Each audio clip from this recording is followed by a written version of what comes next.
Много можно говорить о вере. Живая вера в Бога, есть веселье в душе. Что это значит? Про это говорил и святой апостол Павел, когда назвал веру возвещением уповающих. Когда мы, православные, читаем труды святых отцов, то должны всегда сравнивать с собой. То есть, когда они тоскуют о живой вере в Господа нашего Иисуса Христа и говорят о плодах веры, мы сравниваем с собой.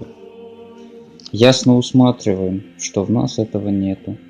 И также, осознавая, ведут к сокрушению. Такое осознание ведет к плачу.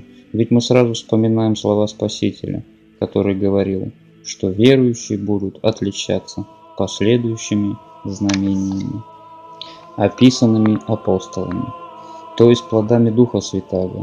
И раз мы не находим этих плодов в себе, то кто мы? Разве можем назвать себя верующими?